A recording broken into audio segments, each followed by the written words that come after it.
Hello, my friends. I'm glad you are here.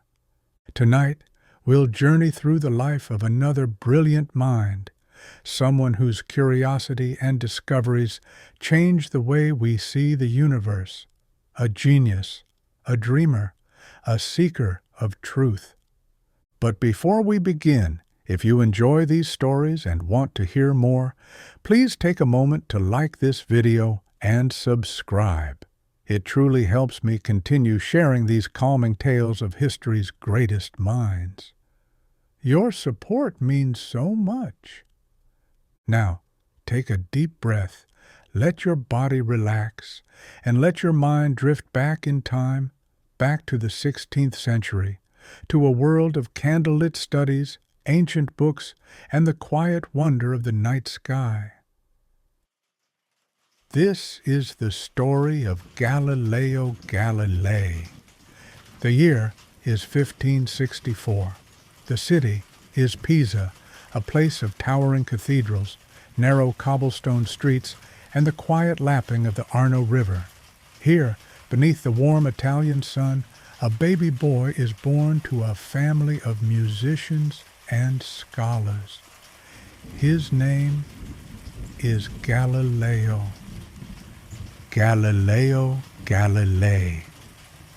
A name that would echo through time, a name that would be whispered beneath starry skies, written in the pages of history books, and spoken in hushed tones by those who dared to dream beyond the limits of their world. His father, Vincenzo Galilei, was a musician, a scholar, a man who believed that numbers and music were deeply connected. His mother, Giulia Ammannati, was the keeper of the home, a woman who worked tirelessly to manage the family's affairs, to keep order, to ensure that their household was run properly. She was a strong woman, a strict woman, a mother who worried about the future, about money, about stability, about what would become of her children. Life was not always easy, and she did what she could to keep the family afloat.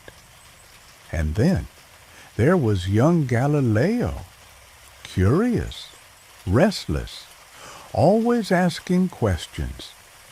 Even as a child he noticed things, the way a candle flickered in the evening light, the way sound echoed through the halls of the church, the way the stars shimmered in the night sky, unmoving, unchanging, or so it seemed. His mother hoped he would grow into a respectable man. His father hoped he would follow in his footsteps, studying music, learning the delicate art of sound and harmony. But Galileo's mind, it wandered elsewhere. Numbers, motion, light. He was drawn to the things that others overlooked, the things that could not be explained. And as he grew, so did his questions. But before he became the great Galileo, the scientist, the astronomer, the man who defied the heavens, he was just a boy, a curious boy, a restless boy, a boy who watched and listened and wondered. Young Galileo grew up in a house filled with music. His father, Vincenzo Galilei, was a musician, a man who studied sound, who played the lute with delicate precision, who believed that numbers and harmonies were deeply connected. And so, from the very start, Galileo was surrounded by rhythms, patterns, invisible forces that shaped the world in ways no one could see. And Galileo noticed. He noticed how a plucked string vibrated, how sound traveled through the air, how waves rippled across water when a stone was tossed into a pond. He noticed the way light danced through the stained glass windows of the church, the way the sun moved across the sky, slowly, predictably, day after day. He noticed everything. And as he noticed, he wondered, why did things move the way they did? Why did the stars shine? Why did a pendulum swing back and forth, always the same way, always the same rhythm? Galileo's mind was restless. He asked questions, so many questions, but not everyone had answers, and so he searched for them himself. At just 10 years old, he would sit for hours watching a lantern swing back and forth in the grand cathedral of Pisa. Back and forth, back and forth. The motion never changed. It was mesmerizing, steady, hypnotic. He timed it against his own heartbeat, counting the moments, feeling the rhythm of time itself. And as he grew older, his curiosity only deepened. His father hoped he would become a doctor, a respectable profession, a stable profession. But Galileo had other ideas. At 17, he entered the University of Pisa. He was supposed to study medicine. He was supposed to learn about the human body, to follow in the footsteps of learned men before him. But his heart, his mind, his very soul belonged elsewhere. He was drawn to numbers, to shapes, to motion, to the unseen forces that governed everything: mathematics, physics, the secrets of the universe. And so, instead of studying the human body, he studied the stars. He studied the way objects moved, the way they fell, the way they spun. He climbed to the top of the Leaning Tower of Pisa, dropping objects from its great height, watching how they fell, how they landed at the same time, no matter their weight. The world said heavier objects should fall faster. But Galileo saw differently. Soft pause, gentle thunder in the distance.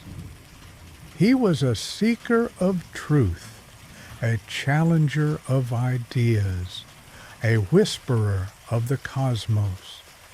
And soon the stars themselves would call to him. As Galileo grew, so did his mind, so did his curiosity. He was not just a boy who asked questions, he was a boy who needed answers. And so, when he was 17 years old, he left his home in Pisa and stepped through the grand arched doors of the University of Pisa. The University of Pisa, one of the oldest and most respected institutions in Italy, a place of learning, of wisdom, of ancient texts and whispered discussions in candlelit halls. The air smelled of old parchment and ink. The stone corridors echoed with the soft footsteps of scholars, of students carrying heavy books, of professors debating ideas that had been passed down for centuries. Galileo walked those halls, surrounded by men who spoke of medicine, of philosophy, of great thinkers like Aristotle and Hippocrates. His father had sent him here to study medicine, to become a doctor, a respectable profession, a profession that would bring honor to the family name. But Galileo's heart was restless.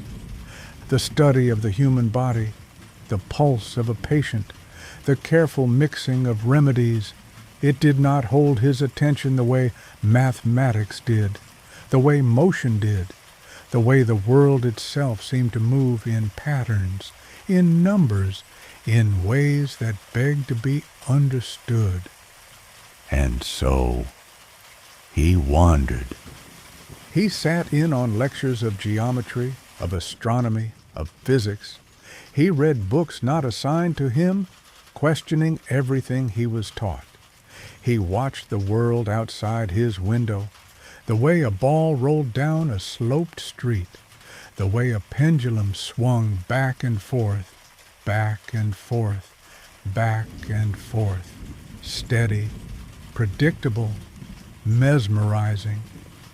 And then there was the tower, the leaning tower of Pisa, tall, unsteady, a monument to time itself.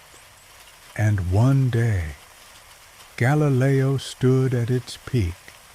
He carried with him two objects, one light, one heavy. The world believed that the heavier object would fall faster, that weight determined speed, that it was a law of nature. Galileo released them, and as they tumbled toward the earth, as the wind rushed past them, as the students and scholars watched below, they landed at the same time. At the same time, the world had been wrong. And yet, many refused to believe what they had seen. Galileo had begun to understand something about the world, about truth. Truth did not always come from books. Truth was not always found in the words of men who came before. Truth was in observation. Truth was in experiment. Truth could be discovered, but truth could also be dangerous. Years passed. His studies deepened. He left the University of Pisa, moving to the University of Padua, where he taught mathematics, where he continued to observe, to test, to challenge. He built instruments. He studied the heavens.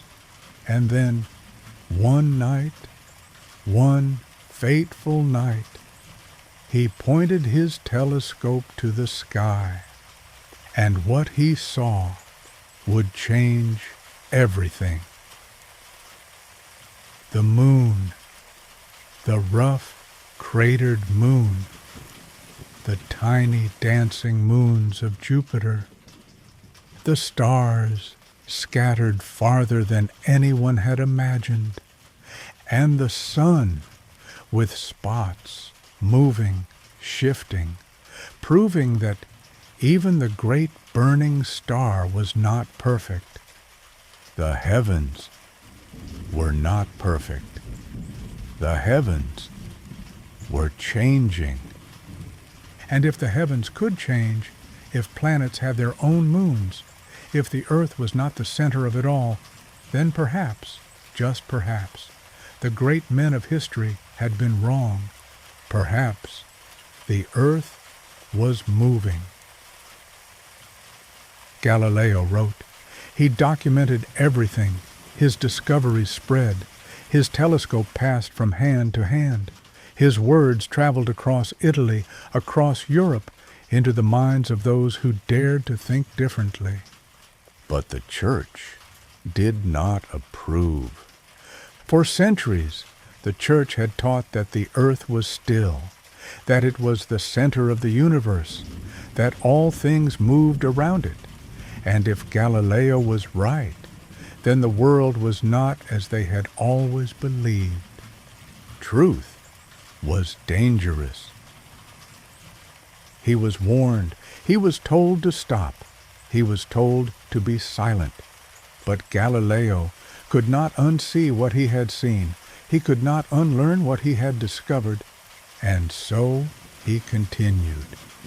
He wrote Dialogue Concerning the Two Chief World Systems, a book that laid out his findings, a book that made people think, a book that made people question, and for that, he was called to Rome. A trial, a tribunal of powerful men dressed in robes, seated beneath the grand ceilings of the Roman Inquisition. They asked him to explain himself. They asked him to take back his words. They asked him to deny the truth. And so, with the weight of the world upon his shoulders, with his life at risk, Galileo spoke the words they demanded. He denied his discoveries. He swore that the earth did not move, that the sun did not stand at the center, that he had been wrong. Soft pause, deep breath. But as the legend goes, as he turned to leave, he whispered 4 words, "Eppur si muove," and yet it moves. The earth continued its silent journey around the sun. As Galileo grew older, his mind remained devoted to the pursuit of knowledge. He spent countless hours studying the mysteries of the universe, watching the skies, and writing down his theories. But while his work was filled with order and logic, his personal life was much more complex. Galileo never married. He was a man of science, a man devoted to discovery, and perhaps, in his heart, there was little room for the traditions of marriage. But that did not mean he was alone. At some point in his life, Galileo formed a relationship with a woman named Marina Gamba. She was a Venetian woman, strong and independent, and though little is known about the details of their relationship, one thing is certain. She was the mother of his children. Galileo and Marina had 3 children together, 2 daughters, Virginia and Livia, and a son, Vincenzo. Though he never married Marina, Galileo took great interest in his children's lives. He wanted the best for them, just as any father would. His daughters, Virginia and Livia, were born out of wedlock, which, at the time, meant that their futures were uncertain. In the strict and structured world of 17th century Italy, daughters of an unmarried couple had few opportunities for marriage. Galileo, knowing this, made a difficult decision. He arranged for them to enter a convent when they were young, ensuring they would have stability, education, and a place in society. Virginia, his eldest daughter, took the name Sister Maria Celeste when she became a nun. She was deeply devoted to her father, and their bond remained strong despite the distance between them. She wrote him many letters, letters filled with warmth, love, and concern. She supported his work, encouraged him, and cared for his well-being from afar.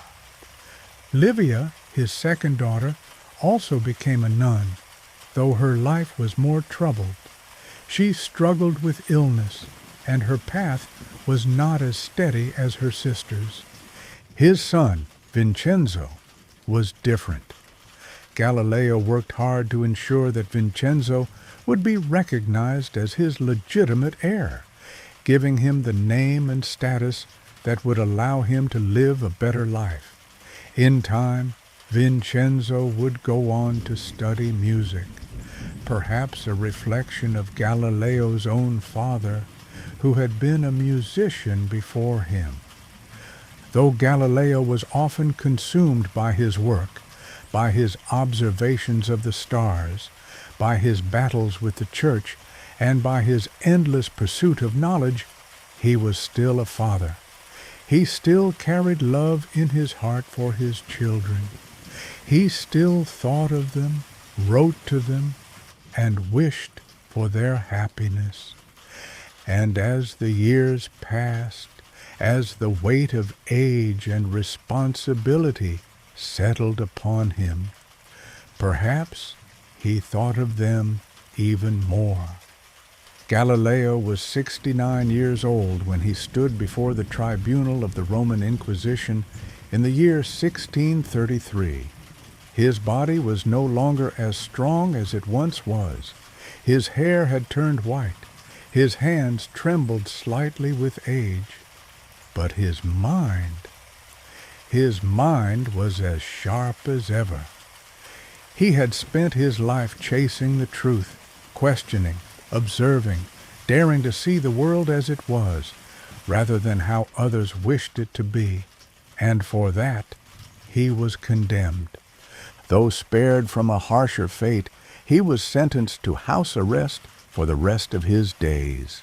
He would never again step freely into the streets of Florence, never again stand beneath the vast open sky, never again point his telescope toward the heavens that had once filled him with wonder. At first he was allowed to stay in a quiet villa outside Florence, where he continued to write, to think, to dream. But as the years passed, his world grew smaller. His eyesight began to fail. The very man who had revealed the wonders of the universe was slowly losing his ability to see them. And yet, even in his darkness, even in his solitude, even as time gently pulled him toward the end of his journey, his mind remained alight with discovery. He dictated his final works to students who came to visit him, whispering his thoughts, his ideas, ensuring that knowledge would not die with him. Until finally, in the year 1642, at the age of 77, Galileo took his last breath. The world continued to turn, the stars continued their silent dance, and the truth he had fought for endured. Centuries passed, science moved forward, and in time the Church itself would acknowledge the truth of Galileo's discoveries. His name, once spoken in hushed, fearful whispers, became a symbol of brilliance, of courage, of a mind unshaken by fear. Even as Galileo was sentenced to house arrest, even as he spent his final years unable to study the heavens, even as the world tried to silence him, the truth remained. The truth could not be undone. And long after he was gone, his words, his observations, his truth lived on. He was Galileo Galilei, a man who dared to look beyond, a man who changed the way we see the universe, a man whose story will echo forever. And now, as you rest, as you close your eyes and drift into sleep, know that the universe remains above you, just as Galileo saw it, vast, endless, waiting to be explored. Good night, my friend. May you rest deeply, surrounded by the wonder of the stars. May your dreams be filled with light, with curiosity, with the quiet hum of discovery. And may you be blessed with the same courage, the same wonder, the same endless curiosity that once guided the hands of Galileo Galilei. Sleep well.